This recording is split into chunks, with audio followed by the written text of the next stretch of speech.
വ്യസന സമേതം ബന്ധുമിത്രാദികൾ എന്ന സിനിമയുടെ വിശേഷങ്ങളുമായി നമ്മളോടൊപ്പം ചേരുന്നു നമ്മുടെ പ്രിയപ്പെട്ട ആർട്ടിസ്റ്റുകൾ. നമസ്കാരം. അനശ്വര, ഈ സിനിമയുടെ പോസ്റ്റേഴ്സിലേക്ക് നോക്കുമ്പോൾ, ഇതിൻ്റെ ട്രെയിലർ, ടീസർ, പാട്ടുകളൊക്കെ നോക്കുമ്പോൾ മൊത്തത്തിലൊരു മജ മൂഡാണ്. അതിൽ ഔട്ട് ആൻഡ് ഔട്ട് ഹ്യൂമർ, സിനിമയെക്കുറിച്ച്, കഥാപാത്രത്തെക്കുറിച്ച് ആദ്യം ഒന്ന് പറയാമോ? ഒരു വീട്ടിൽ നടക്കുന്ന ഒരു മരണം, അവിടത്തേക്ക് എത്തിപ്പെടുന്ന ആൾക്കാർ, അത് യൂസ് ചെയ്യാൻ വേണ്ടി വരുന്ന ആൾക്കാർ, അല്ലെങ്കിൽ അതിനെപ്പറ്റി അറിയാതെ വരുന്ന ആൾക്കാർ, അങ്ങനെ വരുന്ന ചില സിറ്റുവേഷൻസും, ഒരു വീടും അതിനെ ചുറ്റുപറ്റി അതിൻ്റെ അയൽപ്പക്കും, അങ്ങനെ നമുക്ക് പരിചയമുള്ള കുറേ ആൾക്കാരും, നമ്മുടെ ലൈഫിൽ എപ്പോഴും കണ്ടിട്ടുണ്ടാവുന്ന കുറേ ആൾക്കാരും അങ്ങനെ ചുറ്റിപ്പറ്റി നടക്കുന്നതാണ് വ്യസന സമേത ബന്ധുമിത്രാദികൾ. എൻ്റെ ക്യാരക്ടർ അസിസിക്കയുടെ മകളായിട്ടാണ്. അസിസിക്കും അശ്വതി ചേച്ചി, വേറൊരു ആൾ ഫ്ലവേഴ്സിലൊക്കെ ഷോസൊക്കെ ചെയ്തുകൊണ്ടിരുന്നത് ആളുടെ മകളായിട്ടാണ് ഞാൻ ചെയ്യുന്നത്. മല്ലിക ചേച്ചിയുടെ കൊച്ചുമോളാണ്. ഇപ്പോൾ ഒരു നമ്മൾ ഡേറ്റ് അനൗൺസ് ചെയ്തൊരു കണ്ടിരുന്നു, ഇത് ചെയ്തിട്ടുണ്ട്, ഡാൻസ് ആയിട്ട് ഞാനും മല്ലിക ചേച്ചി. അതാണോ ഗ്രൂ വിത്ത് ഗ്രാൻഡ്മ? ഗ്രൂ വിത്ത് ഗ്രാൻഡ്മ എന്നുള്ളൊരു ഇത് വെച്ചിട്ടുണ്ട്. മല്ലിക ചേച്ചിയുടെ കൊച്ചുമോളായിട്ടാണ് ഞാൻ ഇതിനകത്ത് ചെയ്യുന്നത്. കൂടുതൽ സിനിമ കണ്ടറിയേണ്ടതാണ്. അതെ, കുറെ ക്യാരക്ടേഴ്സ് ഉണ്ട് സിനിമയ്ക്കകത്ത്, ഒരുപാട് ക്യാരക്ടറുകളുണ്ട്. നമ്മൾ ഇവിടെ ഇരുന്ന് കഥാമുഹൂർത്തങ്ങൾ പരസ്പരം പറയുക എന്നുള്ളതല്ല പലപ്പോഴും ചില സിനിമകൾക്ക്. അതിന്റെ മേക്കിങ്ങിലൂടെ ഡെവലപ്ഡ് ആയിട്ടുള്ള സീക്വൻസുകൾ തിയേറ്ററിൽ കണ്ട് മനസ്സിലാക്കുമ്പോഴേക്ക് രസകരമാവുക. നോബി, ഇതിന്റെ ഏറ്റവും വലിയ സമ്മതരമായ തിരുവനന്തപുരത്ത് നടക്കുന്ന ഒരു കഥയാണിത്. ഇപ്പം അശ്വതിയുടെ കാര്യം പറഞ്ഞു. അശ്വതി നമുക്ക് ടി വിയിൽ കണ്ടിട്ടുണ്ട്, പക്ക തിരുവനന്തപുരം സ്കിറ്റ്. അതേപോലെ അസീസ്, ദീപു, ഞാൻ എല്ലാവരും തിരുവനന്തപുരം ഭാഷ പറയുന്നത്. അതിൻ്റെ ഇടയ്ക്കാണ് കണ്ണൂരുകാരി. അത് ഏറ്റവും വലിയ സംഭവം. ഞങ്ങൾ തിരുവനന്തപുരത്ത് ഉണ്ടായ പോലും ഈ സിനിമയുടെ കുറേ ഡയലോഗ്സ് ഉണ്ട്. കുറെ ദീപു പക്ക തിരുവനന്തപുരം കളിക്കുക. ഇതിന്റെ കുറേ ഭാഷയുണ്ട്. ഈ ഡയറക്ടറുടെ ഭാഷയാണ് കുറേയൊക്കെ. ആ വാക്കുകൾ കറക്റ്റ് നമ്മൾ അങ്ങനെ തന്നെ പറയണം ഡയറക്ടർക്ക്. ഞാൻ പറഞ്ഞു നമുക്ക് തന്നെ ഇതായി. അത് പക്ഷെ അനുസര ഗംഭീരമായിട്ട് അത് ചെയ്തു. ക്യാരക്ടറിനെ കുറിച്ച് പറയാം. എനിക്ക് അതിനകത്ത് വീട്ടിൽ വരുന്നൊരു സംഭവമാണ് നമ്മളെ അതിലൊരു മെയിൻ സംഭവമാണ്. അപ്പൊ നമ്മളും ഉണ്ട് ആ ഒരു. രാജമാണിക്യം ഉൾപ്പെടെയുള്ള പല സിനിമകളും ട്രിവാൻഡ്രം സ്ലാങ് നല്ല രീതിയിൽ ഉപയോഗിച്ചിട്ടുണ്ടല്ലോ. അപ്പോൾ ഈ സിനിമയിൽ തിരുവനന്തപുരം ഭാഷ ഏത് വിധത്തിലാണ് യൂസ് ചെയ്തിരിക്കുന്നത്? തിരുവനന്തപുരം എന്ന് പറയുന്നെങ്കിൽ നമുക്ക് പിന്നെ കുറേ ഉണ്ട്. ഇത് ഏരിയ നമ്മൾ ചെയ്ത് കഴിഞ്ഞാൽ നമുക്ക് ഈ വർക്കലയും ആറ്റിങ്ങലും വെഞ്ഞാറമൂട് സംസാരം ഡിഫറൻ്റ് ഉണ്ട്. വെഞ്ഞാറമൂട് നെടുമങ്ങാട് കഴിഞ്ഞ കാട്ടാക്കടയ്ക്ക് ഡിഫറൻ്റ് ഉണ്ട്. തിരുവനന്തപുരം സിറ്റിക്കകത്ത് ഡിഫറൻ്റ് ഉണ്ട്. കാഞ്ഞിരംകുളം, പൂവാറ്, നെയ്യാറ്റിങ്ങര, ബാലട എല്ലാ സ്ഥലത്തും ചെറിയ വ്യത്യാസങ്ങളുണ്ട്. അപ്പോൾ ഇത് കറക്റ്റ് നമ്മുടെ ഡയറക്ടറിൻ്റെ നാടെന്ന് പറഞ്ഞാൽ എൻ്റെ നാടാണ്. അത് വെഞ്ഞാറമൂട്, വേങ്ങോട്, പോത്തൻകുടി, ഇതിൻ്റെ ഇത്ര ചുറ്റപ്പെട്ട കുറേ സ്ഥലമുണ്ട്. മറ്റേ പുല്ലമ്പാറ പഞ്ചായത്ത്, ആ ഏരിയയുടെ ഭാഷയാണ്. ഇപ്പം ഇത് ഞാൻ പോലും നമുക്ക് പഴയ നമ്മുടെ അപ്പന്മാരില്ലേ, അവരുടെ സംസാരമാണിത്. പിന്നെയാണ് ചേഞ്ച് ചെയ്തത്. പക്ഷെ അത് വിപിൻ കറക്റ്റ് അത് എഴുതി വെച്ചിട്ട് വിപിൻ അങ്ങനെ തന്നെ പറയിപ്പിക്കും. അതായത് ടൈറ്റിൽ വായിക്കുമ്പോഴേ അതിലൊരു പുതുമയുണ്ട്, പക്ഷെ ഇത്തിരി വിചിത്രമായിട്ടും തോന്നുന്നു.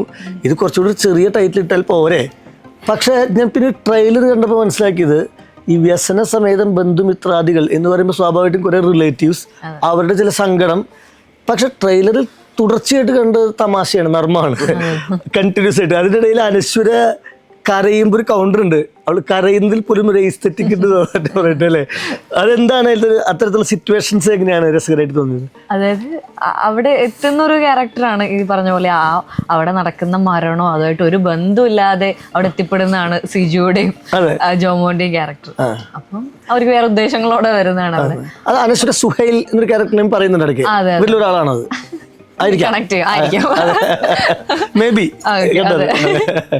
അപ്പോൾ അവിടെ വരുന്ന ഈ പറഞ്ഞ പോലെ ഒരു ടിപ്പിക്കൽ ഒരു ഐസ്തെറ്റിക് ഒക്കെ ഇഷ്ടപ്പെടുന്ന ഒരു കരയുന്നത് വെച്ചാൽ ഏറ്റവും മണ്ടനായിട്ട്, അത് എന്നോട് പറഞ്ഞ ഏറ്റവും വൃത്തികേടായിട്ട് കരഞ്ഞു. അത് ഒരു ഭംഗി ഒന്നും നോക്കണ്ട, ഭയങ്കര വൃത്തികേടായിട്ട് ഒരു ഭംഗിയും പിടിക്കാതിരുന്ന് മോശമായിട്ടിരുന്ന് കരയണം. അങ്ങനെയാണ് ഞാൻ ആ കരയിന്ന് എടുക്കുന്നത്. ഏറ്റവും മോശമായിട്ട് ഒരു ടേക്ക് പോയി രണ്ടാമത് ടേക്കിൽ ഏറ്റവും വൃത്തിയായിട്ട് അല്ലെങ്കിൽ ഏറ്റവും കാണാൻ കൊള്ളില്ലാത്ത ടേക്ക് ഏതാണോ അത് എടുക്കും. മലയാള സിനിമയിൽ അത് ഉണ്ടായിട്ടില്ല. ഏറ്റവും കൊള്ളില്ലാത്ത ടേക്ക് ഓക്കെ ആക്കാന്ന് പറഞ്ഞിട്ടുണ്ട്. രണ്ടാമത്തെ ടേക്ക് എങ്ങനെയാണ് ഓക്കെ ആക്കി. അത് കണ്ടിട്ടാണ് ഈ ഇത് പറയുന്ന കരയുന്ന പോലും അത് അതുപോലും ഐസ്തെറ്റിക് ആയിട്ട് കാണിക്കുന്നത്. ഒരുപാടധികം ക്യാരക്ടേഴ്സ് ഉണ്ട് ഈ സിനിമയിൽ. ബൈജു ചേട്ടനുണ്ട്, അസീസ് ഉണ്ട്, അരുൺ ഉണ്ട്, സിജു സണ്ണി, ജോമോൻ, പിന്നെ നീരജ രാജേന്ദ്രൻ, ഇവരൊക്കെ ആയിട്ടുള്ള ഗിവ് ആൻഡ് ടേക്ക് എങ്ങനെ ഉണ്ടായിരുന്നു? അസീസ് അനശ്വരയുടെ അച്ഛൻ, പിന്നെ അതുപോലെ തന്നെ ബൈജുണ്ണനാണ്. ബൈജുണ്ണൻ അവിടുത്തെ ഒരു സംഘാടകൻ, അങ്ങനെ പറയാം. കാര്യങ്ങൾ ഒത്തിരി പേരുണ്ട്. സിജു ജോമോൻ, പിന്നെ നമ്മുടെ ഇൻഫ്ലുവൻസേഴ്സ് കുറേ പേര് നമുക്കറിയാവുന്ന, അത്യാവശ്യം എന്താ പറയുക, ഈ പുതിയ തലമുറയ്ക്ക് അറിയാവുന്ന ഒരുപാട് ആർട്ടിസ്റ്റുകൾ. ഉണ്ട്. അവരുടെ ആരാധകർ ഇഷ്ടം പോലെ ഉണ്ട്. ദീപു ഈ സിനിമയിൽ ഇത്രയും അധികം ക്യാരക്ടേഴ്സ് ഉണ്ടല്ലോ, അവർക്കിടയിൽ എത്രത്തോളം പെർഫോം ചെയ്യാൻ ദീപുവിന് സാധിച്ചിട്ടുണ്ട്?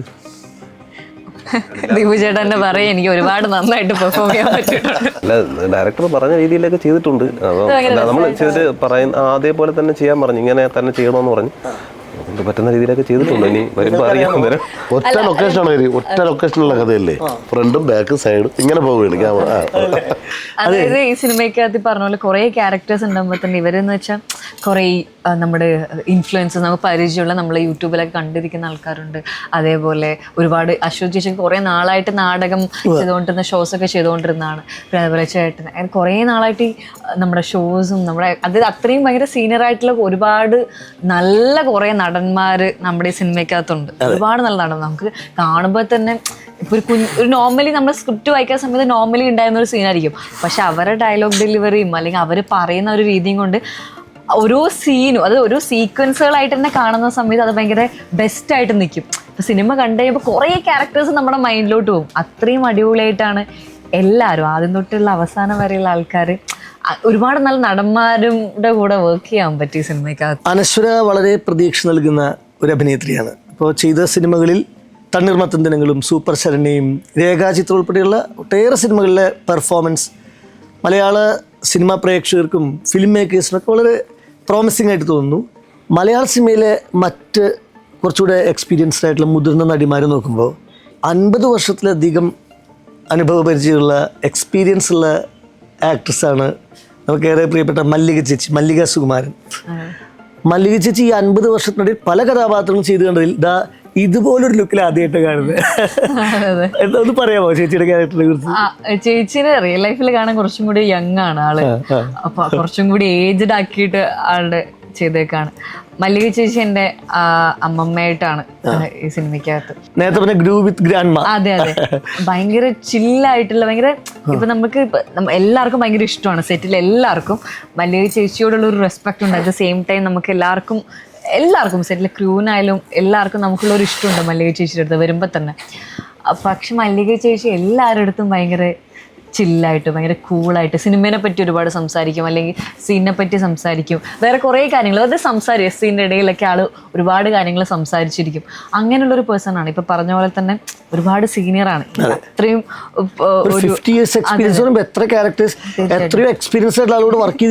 അതെ തീർച്ചയായിട്ടും അതെ.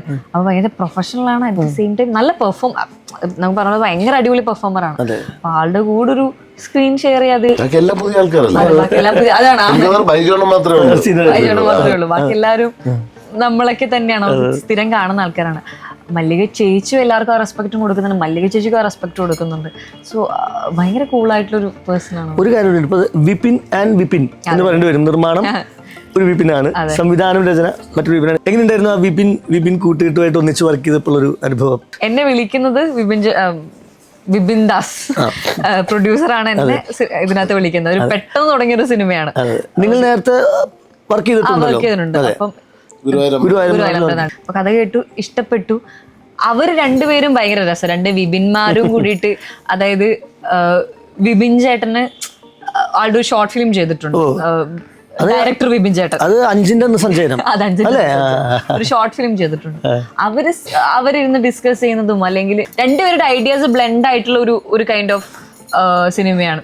ഇപ്പൊ പ്രൊഡക്ഷനിൽ പറയുകയാണെങ്കിൽ ഭയങ്കര അവർ ഡീൽ ചെയ്ത ഇത്, കാരണം അവരുടെ പ്രൊഡക്ഷനിൽ WBTS പ്രൊഡക്ഷൻസിൽ ആദ്യമായിട്ടാണ് വർക്ക് ചെയ്യുന്നത്. അപ്പോൾ ആ അവരുടെ പ്രൊഡക്ഷൻ്റെ കീഴിലൊരു സിനിമയും അതും ഭയങ്കര സ്മൂത്ത് ആയിരുന്നു. പ്രൊഡക്ഷനും ഭയങ്കര സ്മൂത്ത് ആയിരുന്നു. അറ്റ് ദ സെയിം ടൈം ഡയറക്ടറും എല്ലാ കാര്യങ്ങളും ഭയങ്കര പുള്ളിക്ക് എക്സാക്ട്ലി ഐഡിയ ഉണ്ടായിരുന്നു ഒരു സീക്വൻസ് എങ്ങനെ വേണം. ഈ പറഞ്ഞ പോലെ തന്നെ ഈ സ്ലാങ്ങിന്റെ കാര്യം പറയുമ്പോൾ തന്നെ എല്ലാവരും ട്രിവാൻഡ്രംകാരാണ്. പുള്ളിയുടെ ADs തന്നെ, പുള്ളിയുടെ കൂടിയുള്ള ആൾക്കാർ തന്നെ, ഡയറക്ടർ വിമിച്ചേട്ടൻ്റെ കൂടിയുള്ള ആൾക്കാർ തന്നെ ട്രിവാൻഡ്രംകാരാണ്. അപ്പം നമ്മൾ ആരെങ്കിലും ഒരു എന്തെങ്കിലും ഒരു സ്ലാങ് ഒക്കെ മാറിക്കഴിഞ്ഞാൽ തന്നെ അവരൊക്കെ പോയിട്ട് വിമിച്ചിട്ടുണ്ട്. അതെ അത് മാറ്റി അത് ഇതിൻ്റെ പിന്നെ റീടേക്ക് പോകും. എല്ലാത്തിലും പെർഫെക്ഷൻ എന്നോടുകൂടി പോയിക്കൊണ്ടിരുന്ന ഒരാളാണ് ഡയറക്ടർ വിമിച്ചേട്ടൻ. നോബി പല സിനിമകളിലും എനിക്കറിയാം, നോബിക്ക് വർഷങ്ങളായിട്ട് സ്കിറ്റൊക്കെ പെർഫോം ചെയ്തും ചില സ്ക്രിപ്റ്റുകളൊക്കെ എഴുതിയിട്ടുള്ള അറിവും അനുഭവവും ഒക്കെ പല ക്യാരക്ടേഴ്സിലും സിനിമകളിൽ ഇവർ ടീം നല്ല രീതിയിൽ കൊടുക്കാറുണ്ട്.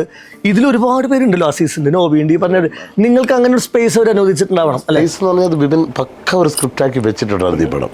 ഓരോ ഡയലോഗ് പോലും കാര്യം നമ്മൾ കയ്യിൽ നിന്നുണ്ടെങ്കിൽ നമ്മളെ ഡയലോഗ് ഉണ്ടാക്കണം. സത്യം അത് ബിബിൻ എഴുതി വെച്ചിട്ടുണ്ട്. കാര്യം അതിനുള്ള സാധനം ഉണ്ട്. നമുക്ക് കയ്യിൽ നിറാൻ വേണ്ടി നമുക്ക് അങ്ങനെ അത് അധികമായി പോകും. കാര്യം ഇതിനകത്ത് സിറ്റുവേഷൻ ഹ്യൂമറാണ് ഭയങ്കരമായിട്ടും. കാര്യം പിന്നെ പ്രത്യേകിച്ച് പശ്ചാത്തലം ഒരു മരണ വീടായതുകൊണ്ട് വേറെ അങ്ങോട്ടൊന്നും കാണിക്കാനും പറ്റില്ല. ഇതിനകത്ത് നിന്നുകൊണ്ടുള്ള സാധനങ്ങളാണ് അത്. പക്ഷെ ഭംഗിയായിട്ട് ചെയ്തു വെച്ചിട്ടുണ്ട്. പാട്ടുകൾ ഒരുപാട് നല്ലത് വന്നിട്ടുണ്ട് നേരത്തെയും അനശ്വരയുടെ സിനിമകൾ. ഈ സിനിമയിൽ നോക്കുമ്പോൾ വളരെ ബോൾഡായിട്ട് എതിരിച്ചാണ് അൻകിത് മേനോൻ മ്യൂസിക്കൽ. അത് വളരെ പ്രതീക്ഷ നൽകുന്ന ഒന്നാണ്. വിനായക് ഉൾപ്പെടെയുള്ള ഒരു പാട്ട് എഴുതിയിട്ടുണ്ട്. വേറെയും ഒരു ലിറിസിസ്റ്റ് ഉണ്ട് അല്ലേ? അപ്പോൾ ഇപ്പം മജാമൂടുന്ന ഒരു പാട്ട് വന്നു, അത് വളരെയധികം സ്വീകരിച്ചു ആളുകൾ. സോങ് അല്ലെങ്കിൽ ബാക്ക്ഗ്രൗണ്ട് മ്യൂസിക് ഒക്കെ എത്രത്തോളം ഇൻട്രസ്റ്റിംഗ് ആവാൻ സാധ്യതയുണ്ട് സിനിമയിൽ? അങ്കിത്തിന്റെ മ്യൂസിക്കാണ് സിനിമയ്ക്കകത്ത്. ഇപ്പം ജയ് ജയ് ഹേ നമ്മുടെ ഗുരുവായൂർ ഈ സിനിമയിൽ തന്നെ, വാഴയില്, അങ്ങനെ കുറെ നല്ല സിനിമകൾ അങ്കിത് ചെയ്തിട്ടുണ്ട്. ഇപ്പൊ ഇതിനകത്ത് നമുക്ക് അറൗണ്ട് 4 പാട്ടുകൾ എല്ലാം ഭയങ്കര ഡിഫറെന്റ് ആയിട്ടുള്ള ഈ പറഞ്ഞ പോലെ മജ്ജാമൂട് എന്ന് പറയുന്ന വേറൊരു ടൈപ്പ് ഓഫ് വിഷ്വല് നമ്മുടെ സിനിമയായിട്ട് ഒരു ബന്ധമില്ല. പിന്നെ മജ്ജാമൂട് എന്ന് പറഞ്ഞിട്ട് ഈ പാട്ട് എങ്ങനെ ഈ സിനിമയിൽ ചേർക്കും ഞാൻ ആലോചിച്ചു. സത്യം പറഞ്ഞാൽ നമുക്ക് ആക്ച്വലി സിനിമയ്ക്കകത്ത് പാട്ടുകൾ ഉണ്ടായിരുന്നില്ല. ബാൻഡിന് ഭയങ്കര ഇമ്പോർട്ടന്റ്. ഒരു ബാൻഡ് ടീം ഉണ്ട് നമുക്ക് സിനിമയ്ക്കകത്ത്. ഒരു വീട്ടില് മരണ വീട്ടില് തൊട്ടപ്പുറത്തുള്ള ഒരു ബാൻഡ് സംഘമുണ്ട്. അതിന് ഭയങ്കര ഇമ്പോർട്ടന്റ്. അവര് ചെയ്യുന്ന പഴയ കുറെ സിനിമാ പാട്ടുകളുടെ ബാൻഡ് ആ സൗണ്ട് ഉണ്ട്, ബാൻഡ് സോങ് ഉണ്ട്. അത് ഈ മരണ വീടിന്റെ അപ്പുറത്ത് കേൾക്കാൻ പറ്റുമോ ഇടയ്ക്കിടയ്ക്ക്? അങ്ങനെ കുറെ എലമെന്റ്സ് ഉണ്ട്. അപ്പോ അതുണ്ട്. പിന്നെ 4 സോങ് എല്ലാം ഭയങ്കര ഡിഫറെന്റ് ആയിട്ടുള്ള ഒരു റെട്രോ സോങ് ഉണ്ട്. അതിപ്പോ ഇറങ്ങുന്നുണ്ട്. ദീപൊരു സിനിമയിൽ വരുന്നതിന് മുൻപ് സ്വാഭാവികമായിട്ടും സ്റ്റേജ് പെർഫോമൻസിന്റെ ഒരു എക്സ്പീരിയൻസ് ഉണ്ടാവല്ലോ. ഏത് വിധത്തിലാണ് അത് സിനിമയിൽ ഗുണം ചെയ്തിട്ടുള്ളത്? എനിക്ക് ഗുരുവായൂരമ്പല അടയിലെന്ന് പറഞ്ഞ പടത്തിനകത്ത് ബിബിൻ ചേട്ടൻ വേഷം തന്നത് തന്നെ കോമഡി സ്റ്റാറിലും അതുപോലെയൊക്കെ പിന്നെ ചെയ്തൊരു സ്കിറ്റിൻ്റെ ഒരു സംഭവം ഉണ്ടായിരുന്നു. അപ്പോൾ അങ്ങനെയാണ് എനിക്ക് ഇതിനകത്തോട്ട് ഒരവസരം കിട്ടിയത്. അപ്പം പണ്ടുതൊട്ടേ നമ്മൾ അന്നേക്ക് എൻ്റെ ടീമിലുണ്ടായിരുന്നു ഇത്രയും പാവാണോ ശരിക്കും? അതെ ദീപു സ്റ്റേജിൽ കസറനാളാണ്. അയ്യോ നമ്മൾ പറഞ്ഞു നമ്മൾ പണ്ട് സുരാജന്റെ കോമഡി കണ്ടിട്ടൊക്കെ ഭയങ്കരമായിട്ട് ചിരിക്കുകയല്ല, അതുപോലെയാണ് ദീപു പ്രേക്ഷകരെ കയ്യിലെടുത്ത് അങ്ങനെയൊക്കെയാണ് നമ്മളും ഇതിനകത്തോട്ട് വന്നത്. തിയേറ്ററിലേക്ക് പ്രേക്ഷകർ കുടുംബസമേതം വന്ന് കാണുമ്പോഴാണ് സിനിമ പരിപൂർണമായിട്ട് വിജയിക്കുന്നത് വലിയ അളവിൽ.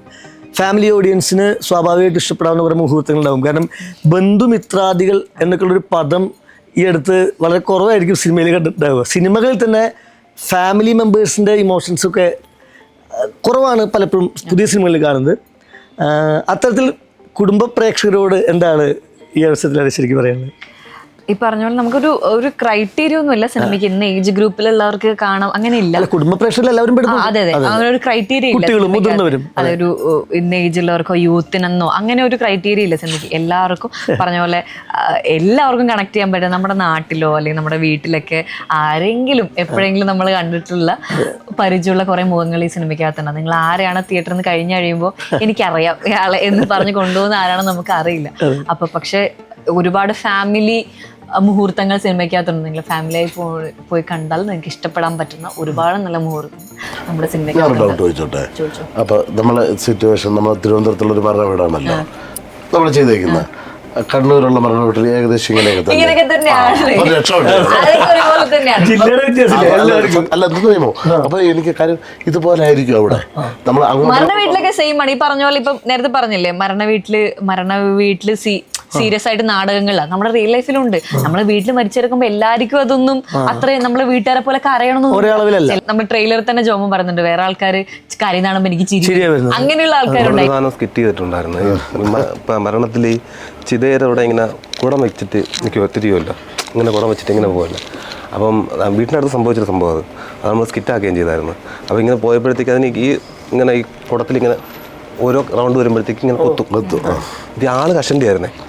ഇങ്ങനെ 3ാമത്തെ റൗണ്ട് വന്നപ്പോഴത്തേക്ക് ഈ കുടം മാറിപ്പോയി, തലയിലായിപ്പോയി. അപ്പോൾ അത് നമ്മളൊരു സ്കിറ്റാക്കിയ സാധനം. അപ്പോൾ അപ്പോൾ ചിരിക്കാൻ പറ്റത്തില്ല.